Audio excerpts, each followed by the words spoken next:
Hey guys, welcome back to the channel. और आज हम लोग अपना कोर्स शुरू करने जा रहे हैं क्लास 11 का, जो मैंने बोला था कि मैं फिजिक्स पढ़ाऊंगा। So we are starting that. तो पहले हम लोग यूनिट्स एंड डायमेंशंस से स्टार्ट कर रहे हैं। तो इसमें काफ़ी थ्योरी पोर्शन ज़्यादा है और न्यूमेरिकल है लेकिन थोड़ा कम है। तो इस चैप्टर के लिए मैंने 2 पार्ट्स बनाए हैं, जिसमें एक में हम आज के वीडियो में हम करेंगे थ्योरी पोर्शन कवर, और इसका जो अगला वाला पार्ट 2 होएगा उसमें हम करेंगे इसकी न्यूमेरिकल डायमेंशनल फार्मूला और एरर्स। वो देखना है तो वो नेक्स्ट वीडियो में है, ठीक है। तो अभी यार हम लोग स्टार्ट करते हैं बिना किसी देरी के। तो यूनिट्स एंड डायमेंशन से स्टार्ट करते हैं यार। तो अब देखिए इसमें क्या लिखा है। ऑलराइट, सो देखिए इसमें क्या लिखा है। Physics is an exact science which gives us an accurate knowledge about the nature and natural phenomena. तो यार एक बात हम बताना भूल गया कि यार मैं अपने पूरे नोट्स से पढ़ाऊंगा। नोट्स एकदम बढ़िया बने हुए हैं, सब कुछ लिखा हुआ है इसमें, क्वेश्चंस वगैरह भी हैं। तो नोट्स का जो लिंक होएगा वो पीडीएफ में मिल जाएगा नीचे डिस्क्रिप्शन बॉक्स में। पीडीएफ की लिंक दे दूंगा उसमें, उससे आप डाउनलोड कर लो। हर चैप्टर के नोट्स मिलेंगे, सारे हम लोग कवर करने वाले हैं, ठीक है। तो स्टार्ट करते हैं। Physics is an exact science which gives an accurate knowledge about the nature and natural phenomena.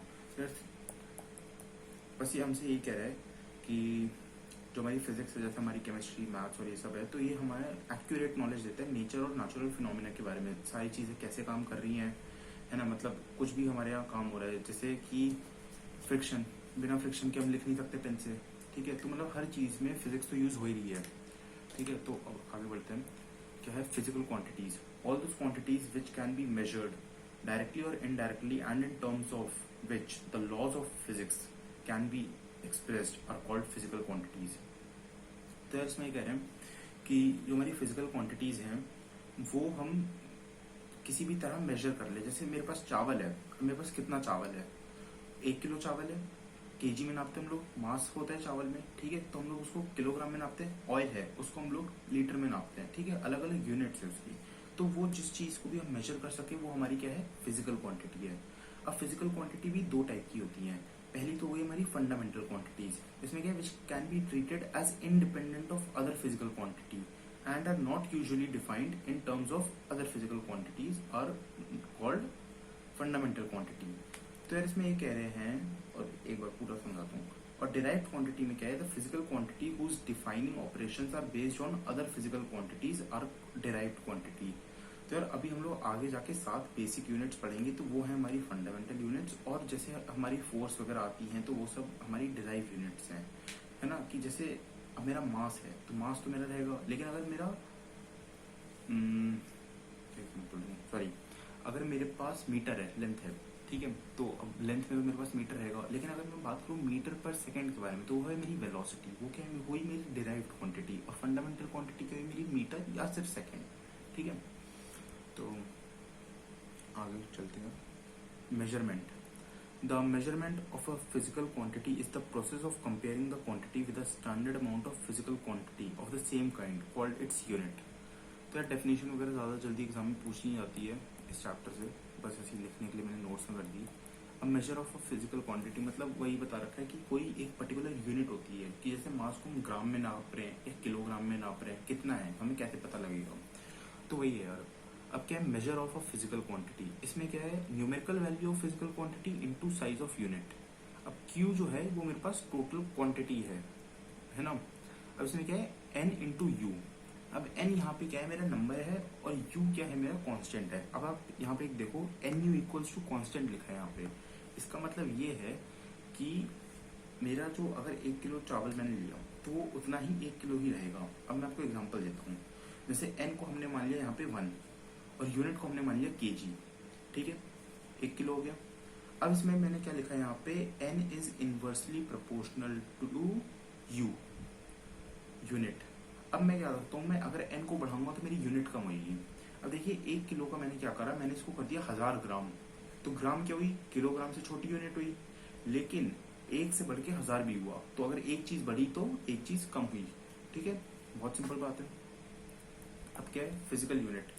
The standard amount of physical quantity chosen to measure the physical quantity of the same kind is called a physical quantity।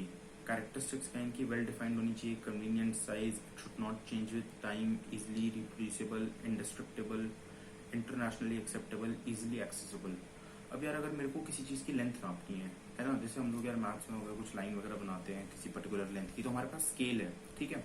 तो हम scale से 1 centimetre 5 centimetre की line बनानी तो हम बना लेते हैं बिना किसी प्रॉब्लम के।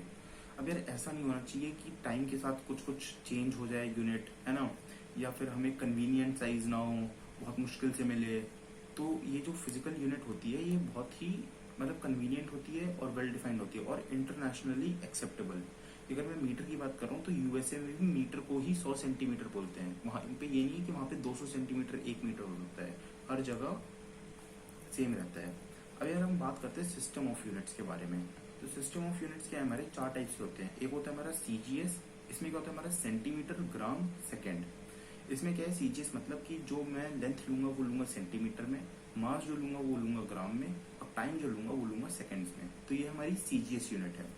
अब अगर दूसरा जो हमारी यूनिट है वो क्या है एफपीएस, फुट पाउंड सेकेंड। ये जो मैंने सबसे पहले लिखी है ये कौन सी है, लेंथ वाली। तो फुट क्या हुई हमारी लेंथ की, पाउंड क्या हुई हमारी मास की, और सेकंड क्या हुई हमारी टाइम की। अब एमकेएस जो सिस्टम आता है ये क्या है, मीटर किलोग्राम सेकंड, ठीक है। तो ये एमकेएस सिस्टम है। और फिर फोर्थ सिस्टम आता है हमारा एसआई सिस्टम। ये क्या है, सिस्टम इंटरनेशनल, मतलब ये यूनिवर्सली एक्सेप्टेबल है हर जगह। हर एक क्वांटिटी की एक एसआई यूनिट होती है, जैसे हमारी लेंथ की मीटर होती है, मास की किलोग्राम होती है, ठीक है। अब यार ये मैंने टेबल इधर बनाई है, basic physical quantity, basic unit, symbol. तो देखो हमारा लेंथ का क्या होता है मीटर, सिंबल एम से रिप्रेजेंट करते हैं। मास क्या है हमारा किलोग्राम, केजी से रिप्रेजेंट करते हैं। टाइम सेकंड, एस से टेम्परेचर केल्विन, के से इलेक्ट्रिक करंट एम्पियर, ए से ल्यूमिनस इंटेंसिटी कैंडेला, सीडी से quantity of matter mole, MOL से। तो यार 11th में देखो सिर्फ यूज तो इन्हीं का है, लेंथ, मास, टाइम, टेम्परेचर और क्वांटिटी ऑफ मैटर। जो हमारा इलेक्ट्रिक करंट और ल्यूमिनस इंटेंसिटी है ये क्या है, ये हमारा आएगा 12th में, ठीक है। तो हम बात करते हैं सप्लीमेंट्री एसआई यूनिट। ये भी वही है, प्लेन एंगल को हम रेडियन में नापते हैं और सॉलिड एंगल को स्टेरेडियन में। तो हमारा प्लेन एंगल क्या होता है, जैसे हम एक सर्कल है हमारे पास, तो वो उसका अगर हम एंगल निकाले तो प्लेन एंगल होता है और रेडियन में।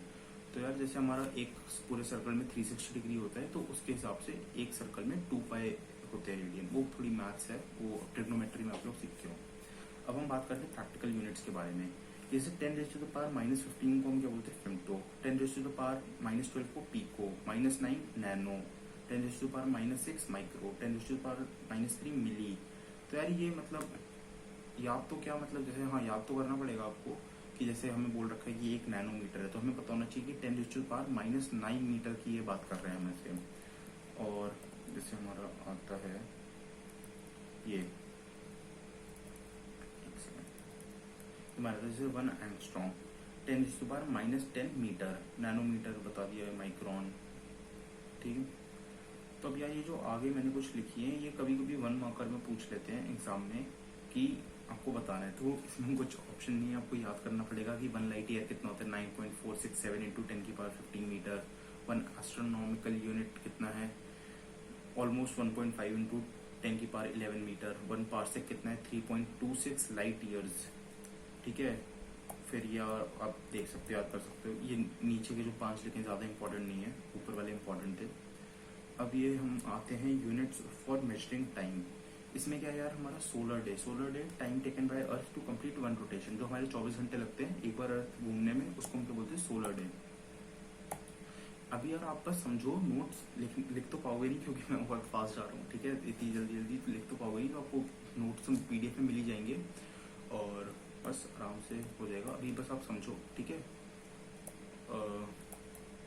अब क्या आता है हमारा sidereal day, time taken by earth to complete 1 revolution around sun, ठीक है। और सोलर ईयर भी वही है, time taken by earth to complete 1 revolution. तो इसको हम क्या बोलते हैं, सोलर ईयर।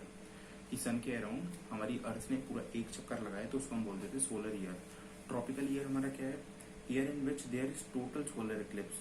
सिर्फ सोलर इक्लिप्स हो, लीप ईयर सब जानते हैं, बचपन में पढ़ाते हैं हम लोगों को।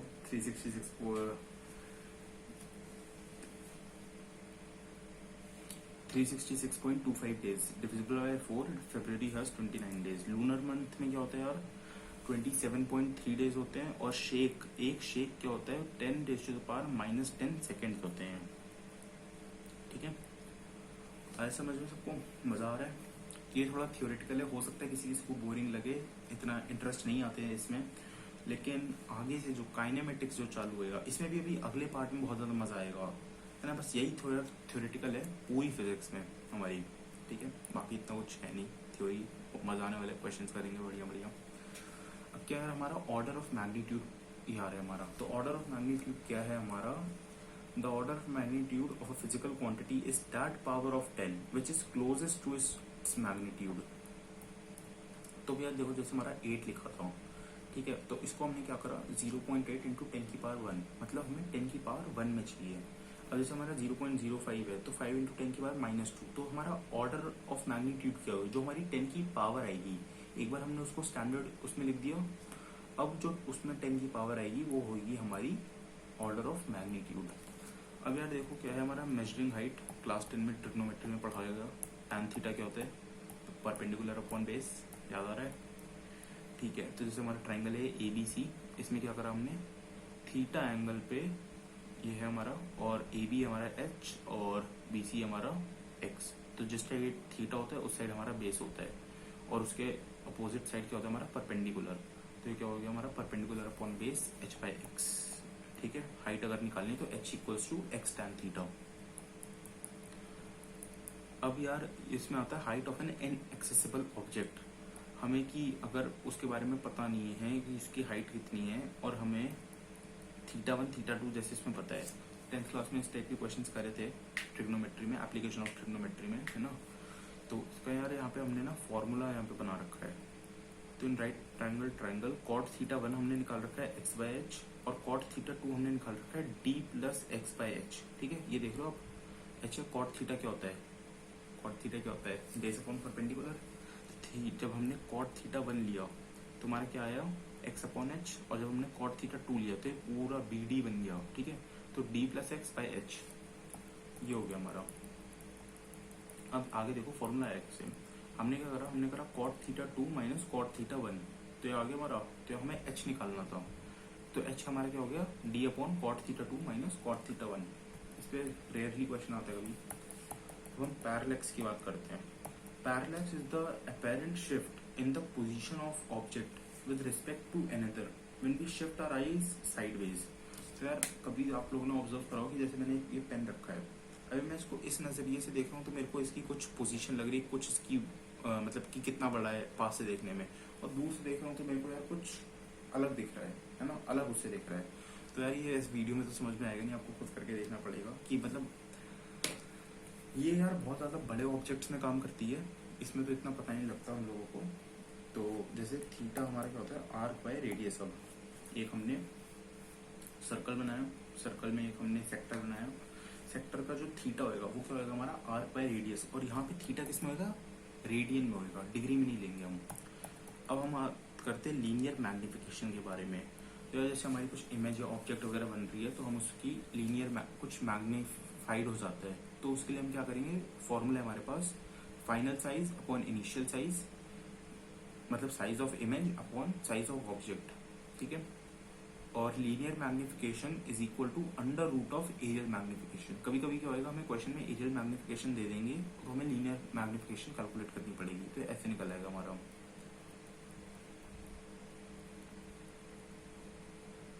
ठीक है, तो यार इस वीडियो के लिए काफ़ी है।